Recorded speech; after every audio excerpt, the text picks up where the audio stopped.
A nossa protagonista reencarna no corpo da filha do homem responsável por transformar um personagem em vilão. Porque ele foi tão maltratado por tantas pessoas durante sua vida, já que ele era um escravo, que ele quer voltar para se vingar de todos quando ele tem o poder para fazer isso. A nossa protagonista, que sabe muito bem da índole daquele personagem quando ele crescer, tenta manter o máximo de distância que ela consegue dele. Mas quem disse que ele a deixará escapar? Quando ele volta para massacrar toda a família que um dia o maltratou, ele vê um interesse muito grande na nossa protagonista e não vai deixá-la ir embora. E aí, gente, tudo bem com vocês? Aqui é a Luana e hoje eu trouxe um vídeo pra gente falar sobre personagens que são possessivos, obsessivos, que têm uma fixação muito grande pelas nossas protagonistas. Na maioria das vezes você acha isso muito estranho, não é natural, porque se fosse na vida real a gente tava surtando.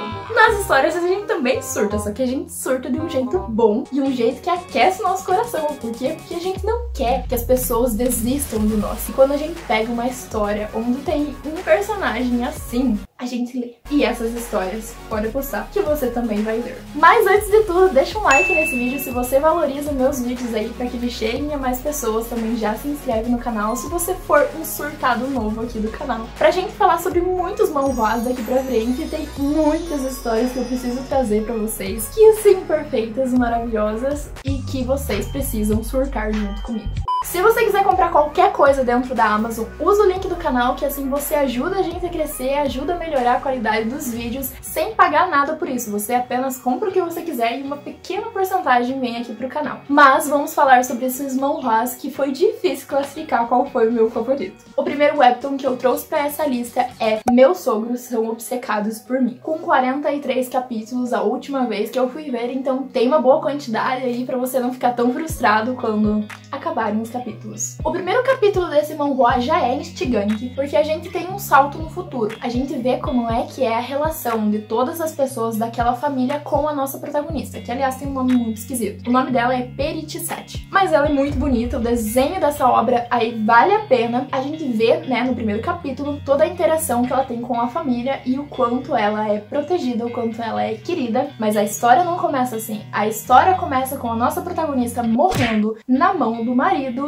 e da família por causa da sua herança, porque eles queriam herdar o dinheiro dela, já que ela era a herdeira e eles não iam receber nenhum centavo quando ela recebesse seus títulos, enfim, quando ela tivesse um herdeiro, quando ela tivesse a sua própria vida. Logo, como o nosso autor, bom Deus, é bondoso, ele faz com que a Perichsat volte no tempo. E é claro que ela não vai se sujeitar ao mesmo futuro que ela teve. Ela vai atrás de um homem muito poderoso, propõe um casamento e decide que o contrato vai durar um ano apenas para que ela se proteja. Então é uma história meio que clássica, clichê, mas que tem essa coisa de a protagonista ser maltratada pela família e depois a família se apegar tanto a ela que ela não tem como deixá-los depois de um ano. A intenção dela era fazer com que fosse só protegida, usasse aquela família como escudo, mas ela foi tão amada que eles não conseguem deixá-la ir. E esse tipo de trama aquece meu coração porque tem uma união, tem um carinho que a protagonista nunca conseguiu na sua primeira vida, ela foi até mesmo traída. O segundo manhwa, eu confesso que eu me apeguei mais a ele porque ele tem uma pegada de luta pelo trono, que era um tema que eu queria muito histórias. Vou deixar um vídeo aqui nos cards que tem esses temas, mas ela já começa muito boa essa história pela introdução. E vai ser difícil escolher um protagonista masculino pra torcer.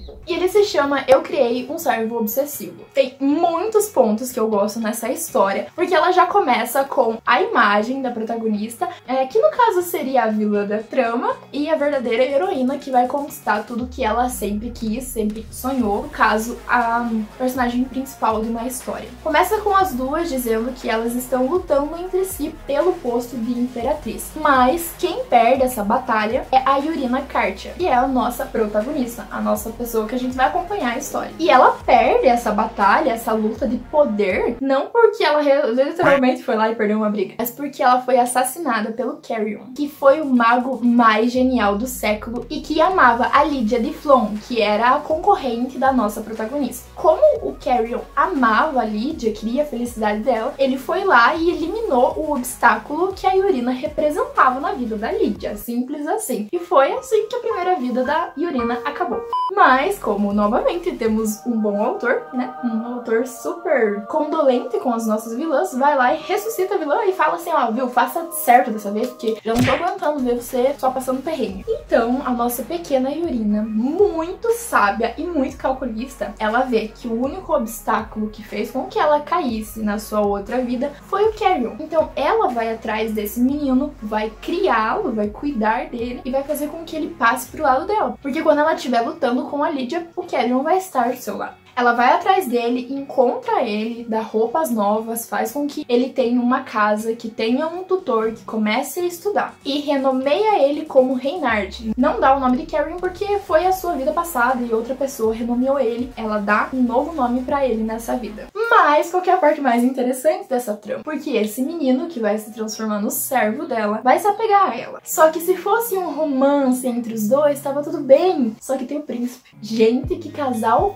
química é aquele? Os dois se encontraram e pra mim foi umas cenas muito maravilhosas que eu fiquei assim, é pra mim torcer pelo servo ou é pra mim torcer pelo príncipe? Então eu estou muito dividida porque eu gostei muito da química que a protagonista tem com o príncipe, com o futuro imperador. Então, muito maravilhosa essa história, eu gosto bastante dela e se você ainda não leu, leia que ela vale a pena. O próximo manhwa é um pouco mais famoso, eu vi imagens dele mais recentemente, mas ele já tem uns 30 capítulos traduzidos e ele se chama A Besta Domada pela Mulher Má. Talvez você já tenha visto alguma imagem dessa história porque é bem bonito. O traço até me lembra um pouco a Roxana. Toda aquela loucura, toda aquela coisa sombria. Lady Lina é a nossa protagonista, mas a verdadeira pessoa que era dona do corpo acabou tirando umas férias, sumindo, mas o que importa é que a nossa protagonista, que reencarnou no corpo da vilã, tem consciência suficiente do que ela está fazendo com um ser humano.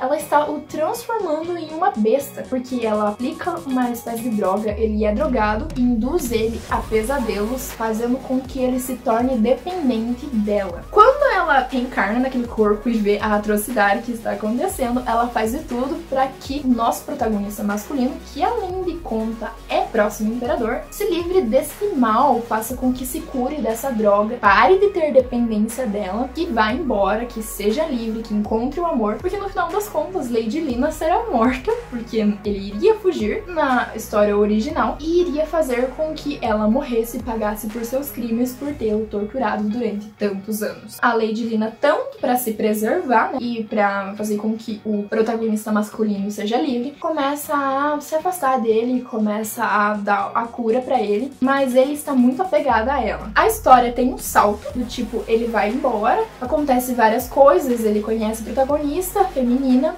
e aí vai existir o encontro entre o imperador e a Lady Lina. E no caso seria a sua besta e a mulher má, né? E aí a gente vai ver que o jogo vai se inverter, porque o imperador, como ela tinha feito, vai querer domá-la e vai se apegar a ela, e vai ser uma história sobre possessividade, sobre obsessão de que o protagonista masculino quer ter a Lady Lina ali, e é esse tipo de romance. O primeiro capítulo, ele é bem pesado. As cenas, assim, o desenho dele, ele é pesado, ele é mais macabro. Então, se você não gosta muito de cenas fortes, não aconselho, mas se você gosta de uma pegada psicopata, essa história é um prato cheio pra você. O próximo manhwa eu dropei. Não consegui avançar. Não sei se vou voltar a tentar ler essa história, mas pelos capítulos que eu li, eu me senti desconfortável lendo e eu não pretendo voltar a lê-la. Eu tinha muita expectativa quanto a essa história. Comecei a lê-la e me decepcionei bastante, na verdade, por todo o personagem, principalmente a protagonista feminina. E esse manhwa se chama O Elegante Mar da Selvageria. A última vez que eu li, ele estava com uns 31 capítulos traduzidos, não sei se tem mais, talvez tenha. É uma história que tinha várias imagens no Pinterest, eu tinha me interessado, salvei as imagens e depois fui procurar a história. Irina conhece Elenoa na escola e é a única menina, a única pessoa daquele colégio inteiro que é bondosa com ele. Ele, que está com certeza escondendo suas garras e é, sim, a pose de um psicopata, vê nela um carinho que ele nunca recebeu. E desde esse período ele quer possuí-la, ele quer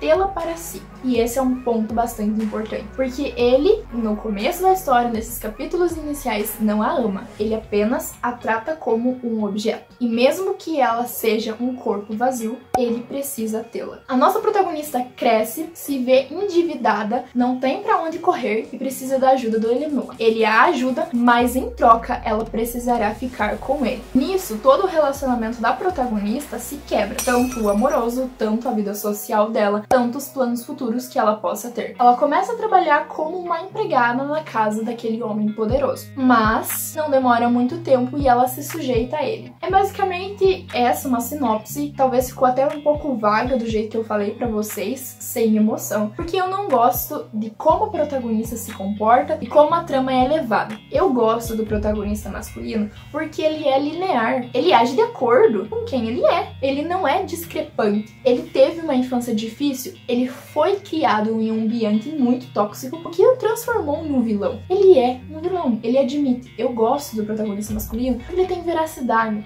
ele não duvida do que ele é, porque ele é aquilo e ele admite. Agora, a nossa protagonista eu acho até um tanto quanto hipócrita, porque ao mesmo tempo que ela diz que ela vai superar todas as dificuldades, que ela vai conseguir pagar a sua dívida sem se sujeitar ao Elenoa, tem um capítulo que ela vai lá e se entrega pra ele e no outro ela já não quer mais ele e é muito desconexo. Ela ia viver sem ele, né? Ia aguentar todo uma vida talvez de empregada, mas não se sujeitando a ele, mas num pequeno deslize ali dela, numa fraqueza que ela tem, ela vai lá e fica com ele. Parece tão vazio, parece que tipo ela não lutou o suficiente, ou parece uma trama que ela quer se fazer de difícil, mas no fim das contas ela só tá sendo hipócrita porque na primeira oportunidade ali, porque ela se sentiu mal, ela foi lá e dormiu com o Elenoa. Pra mim, eu achei bem desconfortável por não gostar da protagonista feminina e de ela não ter a pose de uma heroína, sabe? Personagens principais precisam nos cativar, eles precisam ser bons em alguma coisa, eles precisam fazer com que a gente se conecte com eles.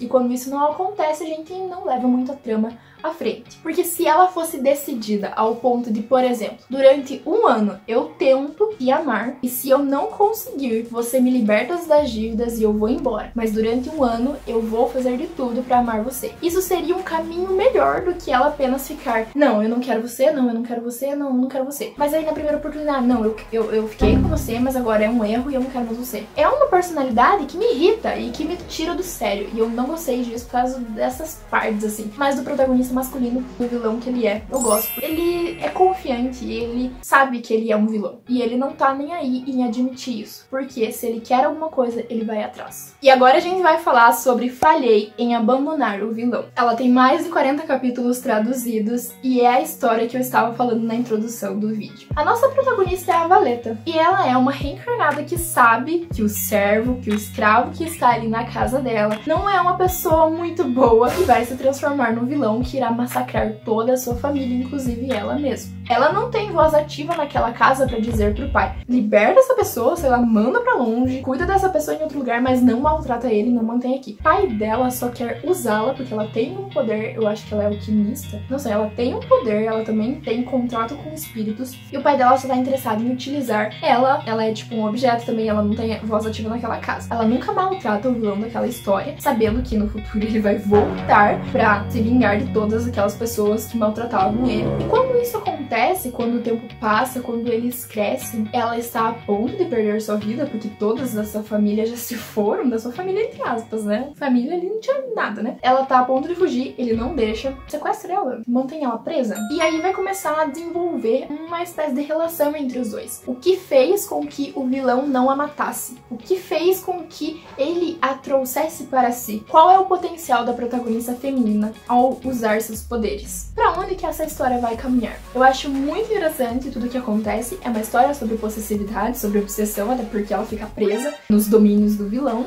então não tem, né, como ela ter livre-arbítrio. Isso seria muito esquisito na vida real. Mas dentro de uma história de fantasia, a gente tá nos limites do aceitável. Então tá tudo bem, essa história é boa. Se você quiser ler aí, vai atrás. E ela tem toda essa pegada de Yandere. Tá bom, gente? Eu espero que vocês tenham anotado alguma dessas histórias, gostado das indicações, gostado do vídeo, ficado comigo até o final dele. E eu vejo você pra um próximo vídeo. Então eu fui!